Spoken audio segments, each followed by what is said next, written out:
is another one of these exciting ones, but in many ways may be one of the most complicated and require the most study of a number of the ones that are on here. And that is to increase the recreational connections to the riverfront. Now, we have been focusing on the CBD proper with regard to Burlington, Quincy, the business districts. But I think that we do ourselves a disservice if we don't recognize the greater draw that we have as a village that can bring people in and then feed that business community. So that's where this one comes from. And the first idea is to establish an Indian Gardens natural area. And this natural area, as part of this natural area, we would extend the walking path that is currently in Indian Gardens and actually extend it up to the dam, or where the dam used to be. We would emphasize our Native American background, which is something I think that we don't do enough of in our village, and also the historical importance of the portage, and not only the portage, but the general geographical significance of this area. I mean, for example, a lot of folks probably don't know that Riverside Road is our very own A1A. Riverside Road is a beach road. Riverside Road was the beach of Old Lake Chicago some 14,000 years ago. And that's why part of our town has a sand substrate. That's why part of our town has a clay substrate. So these are the kind of things that could feed into this. Also, to emphasize the ecological importance of the Hoffman and Fairbank Dam Restoration Project. I've seen a lot of people out there at that bridge looking at that project, and it's an enormous success. The ecological impact of that project already has been very successful. So it seems to me that there's an educational, and tourism is probably too strong a word, but a draw to bring people here to see how it can be done, how it can be done right. This is where the idea of establishing the canoe and kayak livery comes in. I suggest here the possibility of using the scout cabin. Ms. Beck had a good point that if we want to try to feed the downtown, maybe the Swan Pond area would be a better place for that. Again, I don't even know if this is feasible or economically possible, but this would be what the lead implementer had to look at.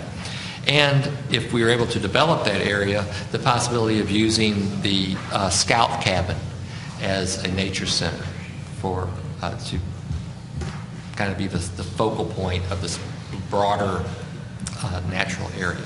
So that's number A. B would be to evaluate the riverbank behind the police station and the former youth center for a walking path.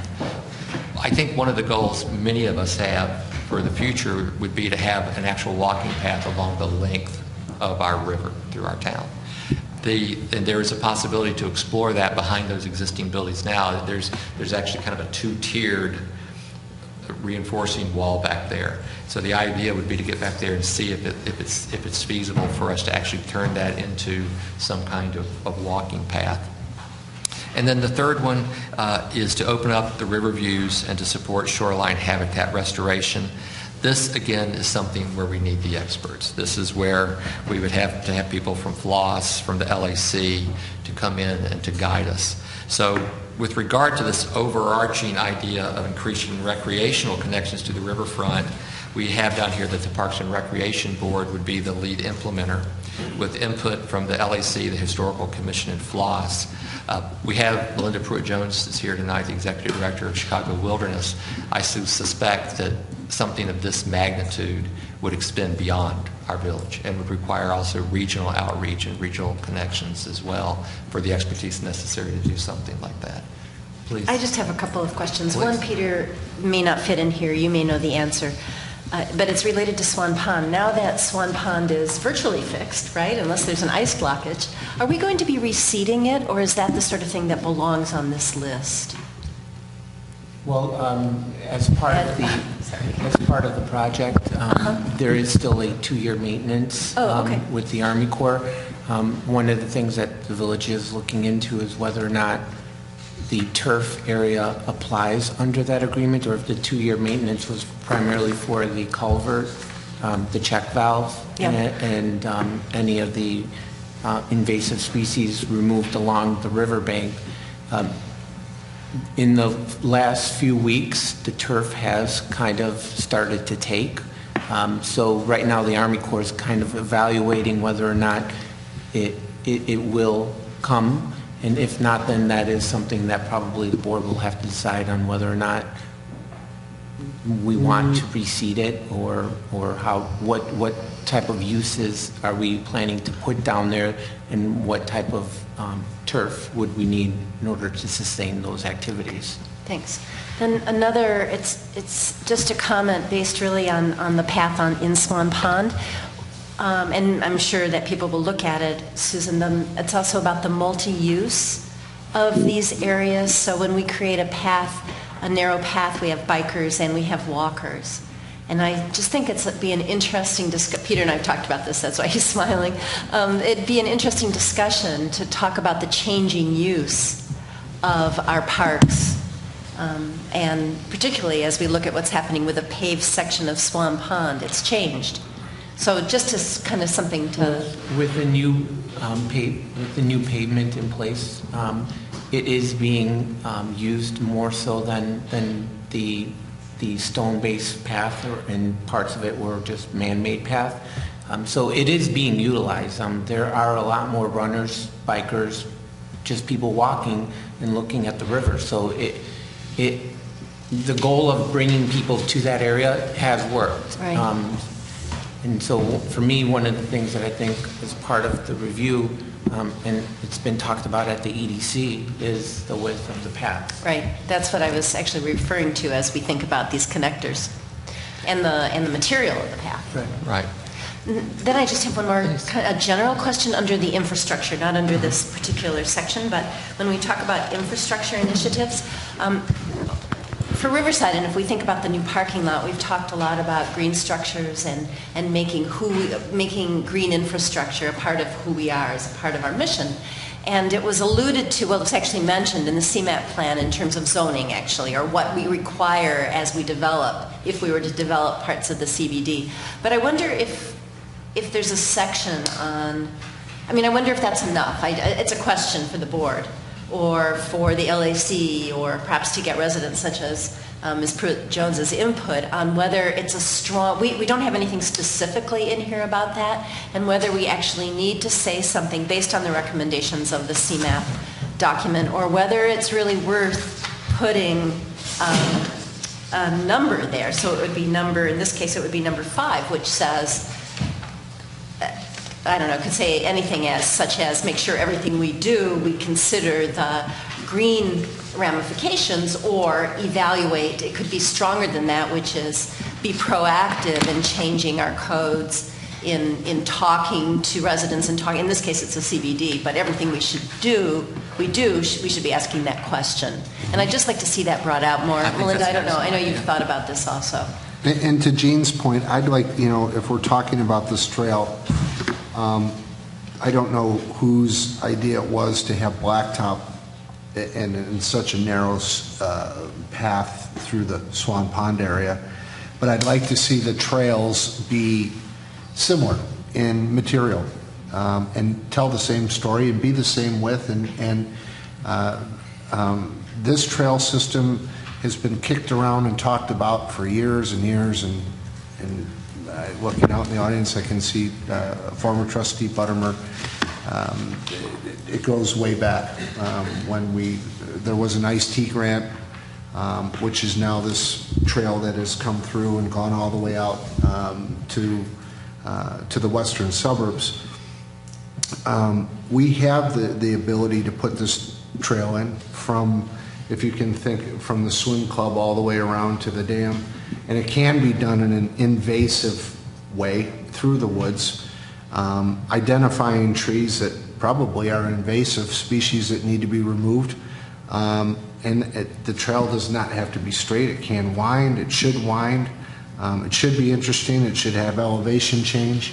And it can be hidden from the street. And I know there's a lot of people in town that disagree with that, but I challenge them to walk that area and see that, and that can be done. But whatever we do, and to Jean's point about keeping it green, I'd like to keep it all looking the same and not have different materials and different paths. going behind the library, the village hall, and the rec center, and tying into the swinging bridge, we're going to need the permission of the township that is their bridge, and we'll need to have their cooperation in this adventure as well. So I just wanted to add that. I just have a follow-up suggestion. I know we're not supposed to be working the issues here. I recognize that. Perhaps, Mr. Bailey, you're hiding from me, maybe for good reason, and Public Works hasn't been mentioned yet. Maybe this is something that Ed might want to think about, because I know he thinks a lot. I am bragging about you.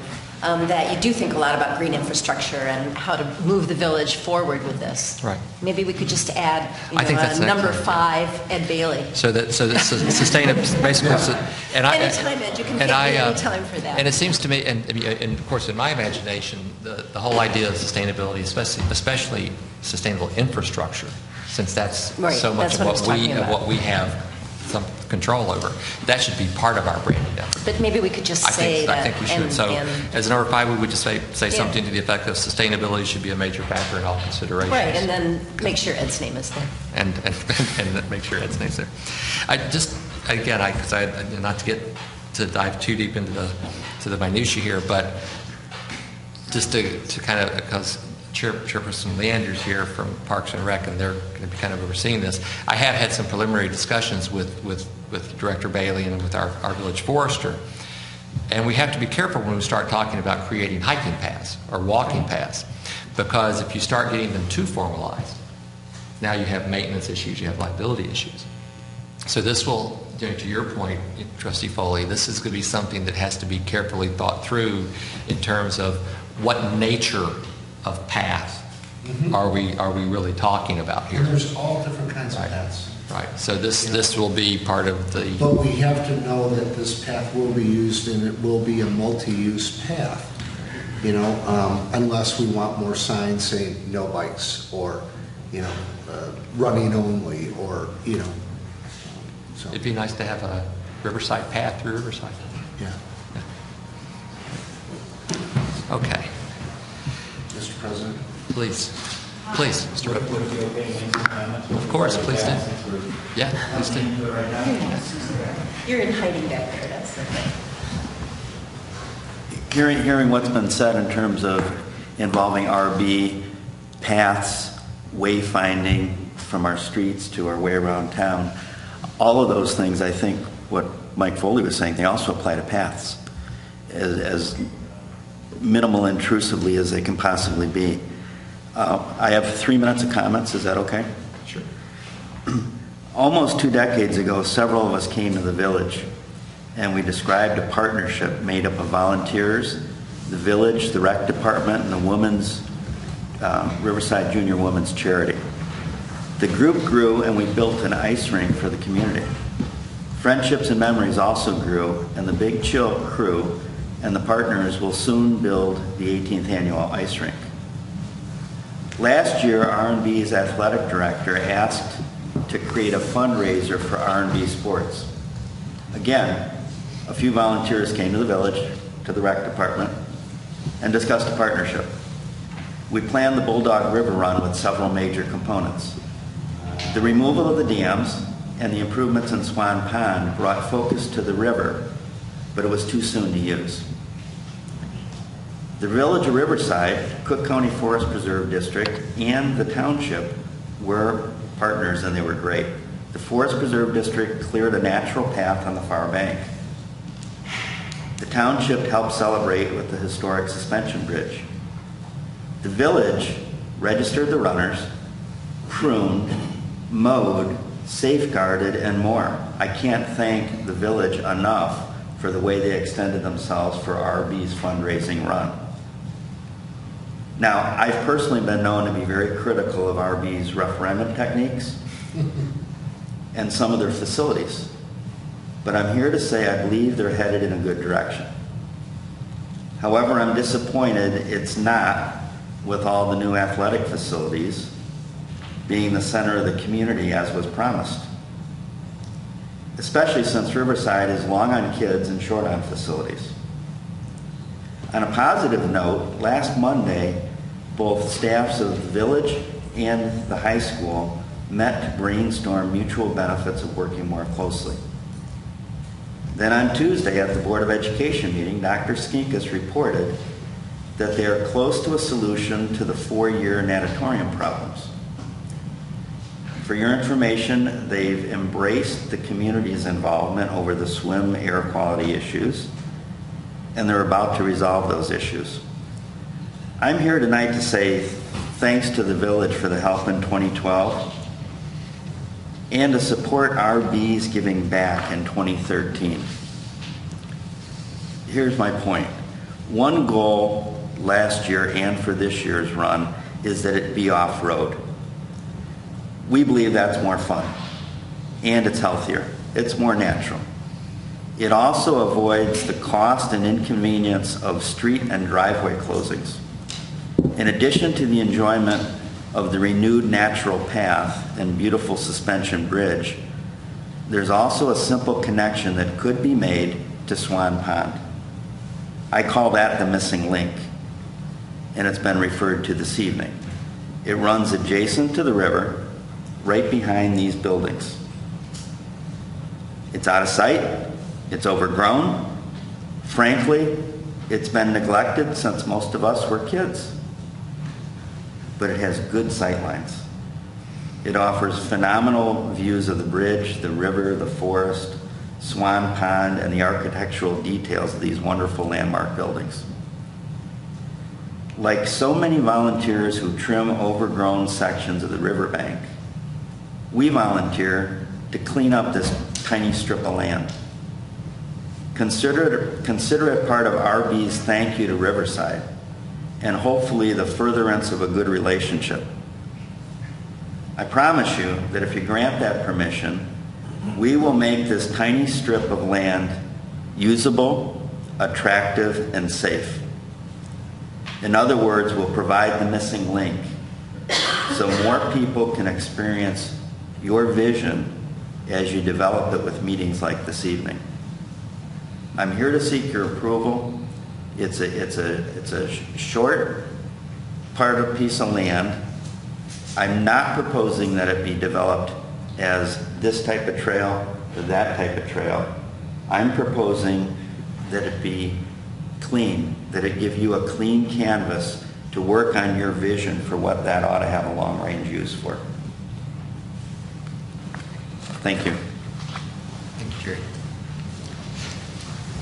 Does anybody have any comments about? I'd like to speak to that because I agree with what Mr. Buttermer said about the sightlines.